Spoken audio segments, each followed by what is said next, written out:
onto the side of Blacklist International with the sun-shin as well as the SSZ. That was so scary. Speaking of scary, NATAN. I see where you're going, but that's what makes Coach Achel's job so much harder. It's double jeopardy. Damned if you do, damned if you don't.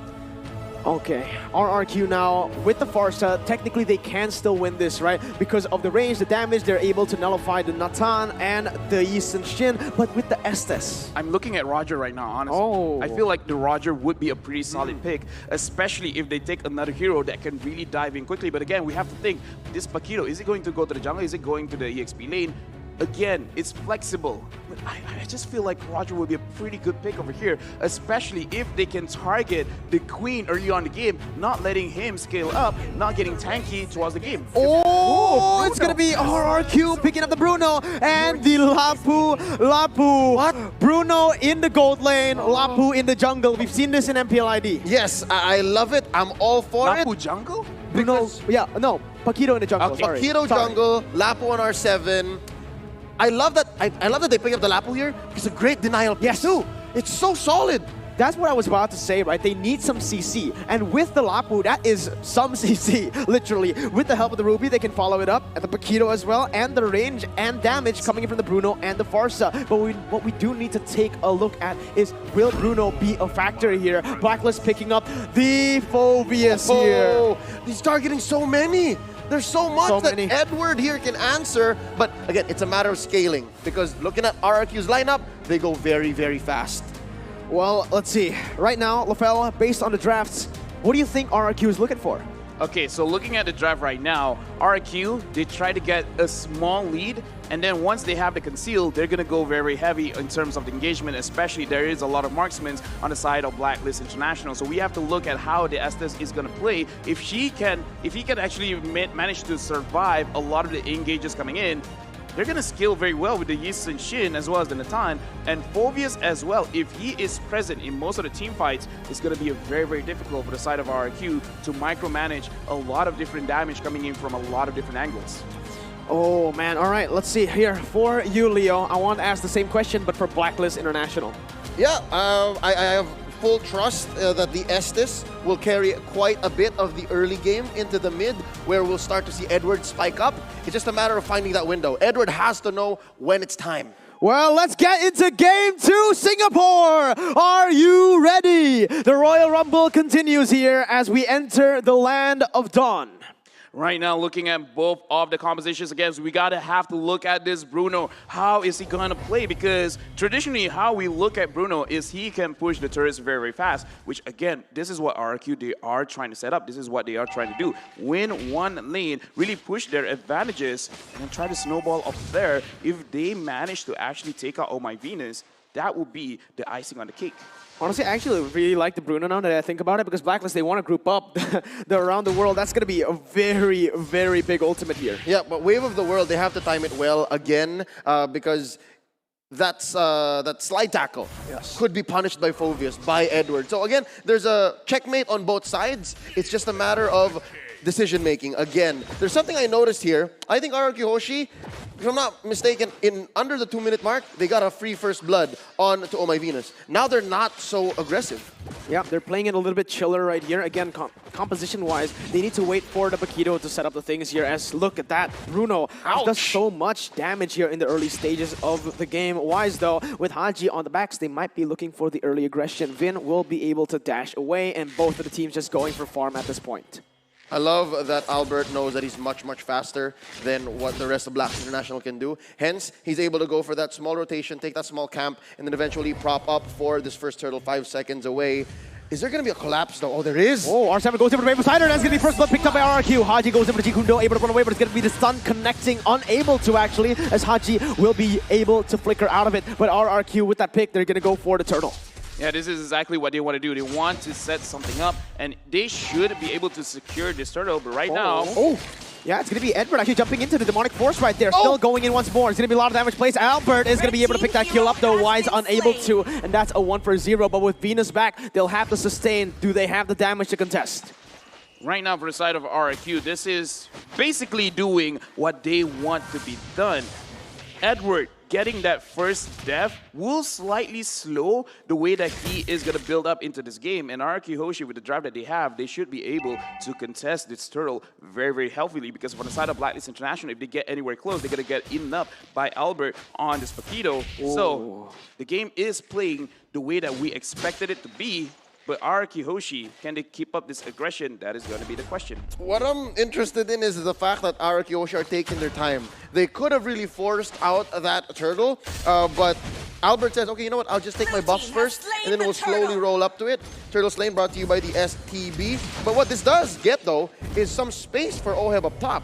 Between the Bruno and the NATAN, I'm guessing maybe OHEB just wants to find the window wherein, yes, he does. Look at how much they took away from the outer church energy shield. This might be the answer. This might be the gambit.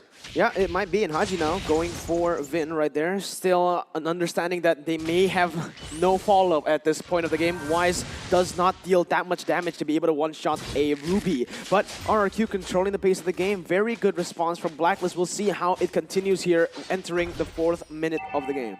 Yeah, entering the 4th minute of the game right now, it's a little bit unfortunate that from the side of Blacklist International, the turtle is going to spawn at the top. So right now, Blacklist International, if they set this up wrong, RRQ HOSHI can take full advantage and really force OHEB out of the slate. Oh, it's going to be HOSHI caught out right now. R7 goes over the Bravest Fighter. HOSHI still able to flicker away, and RRQ have burned their resources to look for a pick in that bottom side. OHEB, look at what he's doing. He has the entropy to get away as well, but it might be the collapse. Venus might be caught out here. Skylar goes in for the flicker. It's going to be Albert coming in and securing the kill. 1 turret for 1 kill. It is RRQ with the pace, but honestly, I prefer Blacklist there with the turret take. Yes, and oh my Venus, you can clearly see the Queen plotted that out. The Queen was understanding of the long con. Yes. Did not even use a Purify. Yep. Okay, take me. Just take me. This is the sacrifice. Yep. And again, like the way that he is playing, once he has used his skill. Oh no, maybe not this one. Yeah, that was definitely not planned right there, but technically, you can kind of say it's planned, because Blacklist, they're playing the cross map really well. As long as Wise and OHEB, their scaling is perfectly fine. Because again, Blacklist International, they really should not be looking at fights right now, unless from the side of RRQ HOSHI, they overextend with very, very low HP. Exactly what they're doing, and they've done so well to force Albert to come up here. But eventually that would have been his timing anyways, since Turtle is coming up here now at the 5-minute, 10-second mark. 4 members of RRQ HOSHI actually poising up. Oh, Blacklist have the numbers advantage here. R7 is nowhere to be seen, but it's going to be actually a lot of damage placed, and that is Edward taking right before the fight. HOSHI goes in for Skylar, is able to get onto him with the Wave of the Dragon, but R7 now is in the midst of it all. Let's see, he's going to go for the Bravest Fighter onto Wise. The stun not connecting, actually targeting to Venus, and that's brilliant by RRQ, but Clay is going to get caught out. OHEB is in front of heading on the side lanes, but it's going to be Albert. OHEB still able to kite with the entropy, out microing and procuring that double kill. Wise, will he be able to connect the kill? He will! Shut down and a double kill. Blacklist equalizing. A delayed wipeout. Eventually, Blacklist took down everyone on the side of RRQ HOSHI for the price of, again, Oh My Venus life. Let's check out that replay. LaFell, break down what exactly happened. This is what I say, Blacklist International should not fight unless overextension coming in from RQ. And look at all of the HP. They're all very low, but they still want to go very, very aggressive. And OHEB, he's been kiting every single thing. He's been dealing the damage without getting touched. And this is the mistake coming in from the side of RRQ. They go ham, they go aggressive, which is what they have to do. But they've been taking a lot of damage from the NATAN, and they still keep on commencing. And that is bad, because right now, Blacklist International, the scaling composition has 1,400 gold lead. That's the problem for RRQ right now. They don't know who to target. They target Venus, it's wrong. They target Wise, it's wrong. Because Wise is going to get away with it, and Venus just likes it anyways, given the pull yourself together. I must note, though, before Oh My Venus again falls, it's a 4-man collapse. It's bound to happen. Albert gets the kill. I must commend how R7 actually entered that team fight. The Relentless one using the maximum range of his whole kit on the Bravest Fighter. If there was a better follow-up, that would have been devastating for Blacklist. Could have been a wipeout for them.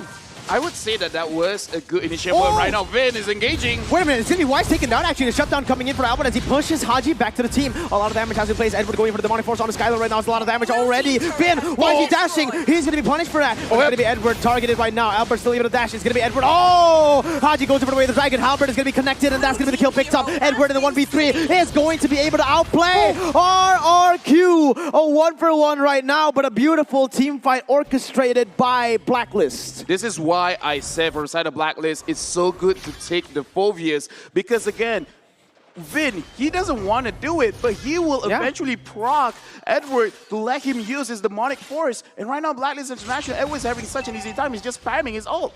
It's bound to happen because, again, it's the Ruby picked up in the first phase. That Phoveus came in clutch. Last pick, Phoveus. Beautiful. 3,000 gold lead right now. Blacklist are trying to suffocate their opponents, and HOSHI, this man right here, he got caught a few times, but by a few times I mean one time, but that way of the dragon in that fight, that secured the team fight for them. Yeah, and I like how Oh My Venus is just being a walking vision and just like, yeah, OHEB, you just stay, do what you want to do. I'm going to be here. They're going to attack me first. They're going to have a lot of time to run away with Entropy.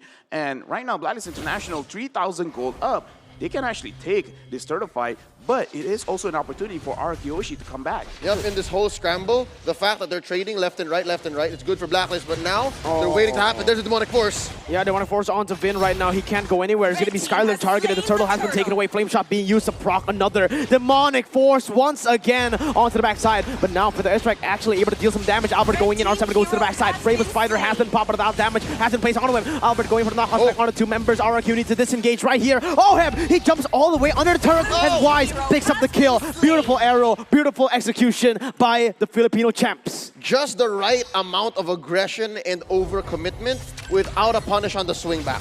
It's just the differences between how they fight, and right now they're fighting again. Oh, but look at that. Albert going for the knockout strike again onto HOSHI and Venus. OHEB still able to proc the entropy. For the airstrike being used, Venus is still able to run away, but not for long. Play picks up the kill, and RRQ are still in the game. They might be, I think they are going to get outscaled though. No, again, looking at how they play, this shows the level of thought that they put in terms of the team fight. RRQ HOSHI going in full ham. They just want to deal as much damage as they can on the right targets. But look at how Blacklist International play. This is why I say the way that they execute their team fights, they want to outlast, they want to out-sustain. Look at how they kite all the damage. Look at how much healing Oh My Venus is giving to the team. This is a clash of styles, and Blacklist International is showing that their style, as of right now, is superior. Oh, but wait a minute, R7. Oh, Never mind. Very beautifully, very beautiful.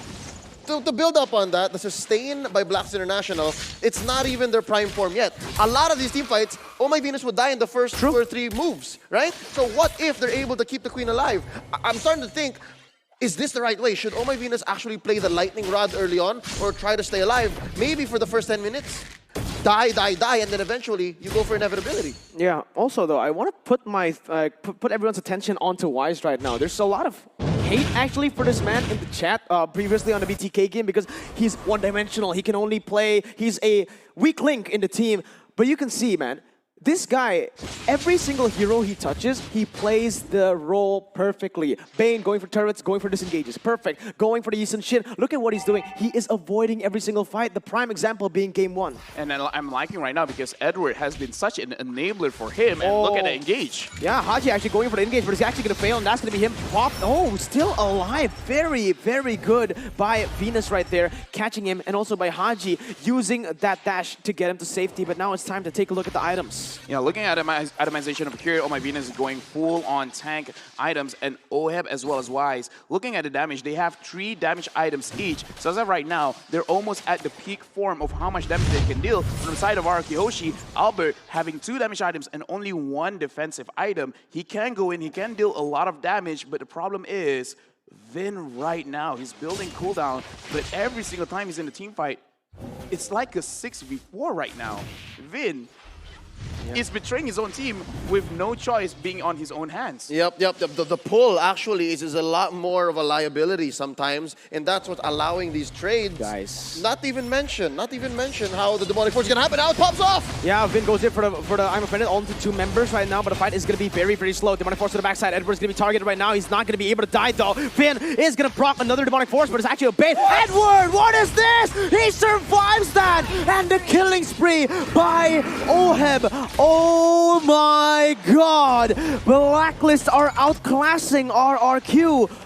But honestly, look at Wise, 11 minutes in, 15, level 15. Okay, yes, outclassing made the better decisions, but just the same, sometimes you gotta say, that's what the hero does. Yeah, it's a brain dead. I'm just like, I'm gonna press one button over and over again, and you won't kill me? Probably. Because again, looking at both of these teams, Blacklist International, again, they're scaling calm. They have the advantage. So, yeah, even if Edward dies, it's fine. And this is what I want to say. Game 1 and Game 2, Edward has been enabling Wise. Wise looking so strong like now just because Edward is forcing RRQ HOSHI to do everything that they can to take this man down. And when everyone's looking at Edward, no one is looking at Wise and OHEB. Both of these heroes dealing massive damage coming in from the backline. And again, both of them having 3 damage items.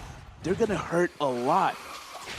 At this point right now, 5,000 gold lead, about to be 6K as they control the entire map. Differences is from the first game is that RRQ, they don't have a good high ground. Other than that Forza, no one really can clear the waves as fast.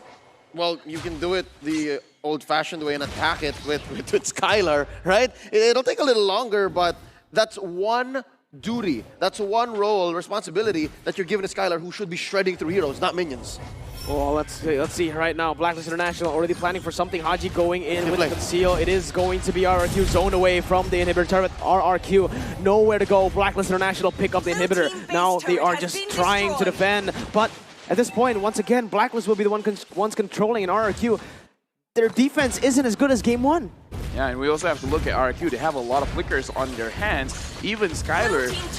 So right now, again, Blacklist International, they're kind of losing to this Phoveus pick, where again, he doesn't have to do a lot of damage. He just has to be annoying. And we see that even if he gets low, the heal coming in from Oh My Venus, he doesn't even have to be a huge heal. You just have to give enough time for him to proc his Demonic Force. And RRQ, what can he do? Oh my god, Edward jumps in all the way to the base right now, but it's going to be HOSHI going for the win. Wade Dragon connecting with the flicker as well for the airstrike being able to dash away, zoning OHEB. But man, 8,000 gold lead. They're controlling the game, even though like it seemed close in that team fight. The health bars were going low. The kills didn't happen for RRQ, and Venus can just heal everyone back up. Yeah, we keep talking about how Edward is doing so much for this lineup on Blacklist. Quick bit. The name Edward actually means Guardian of Fortune. He's guarding everyone, man. Oh, look at that. HOSHI going for the Jikundo with the Dragon connection on R7. The damage follow-up coming through as well. It's going to be a big stop. And Blacklist are looking for! They collapse! Edward! What the heck? He dives the base, and it will all be worth it because Blacklist picks Game 2 up. And that is match point for MPL Royalty, the Queen, and folks. I am honestly shocked, but just the same, putting myself in RRQ's shoes, is it really gonna happen? Am I gonna let this through? Right now, if they lose again, 3-0. 0-6 to Filipinos.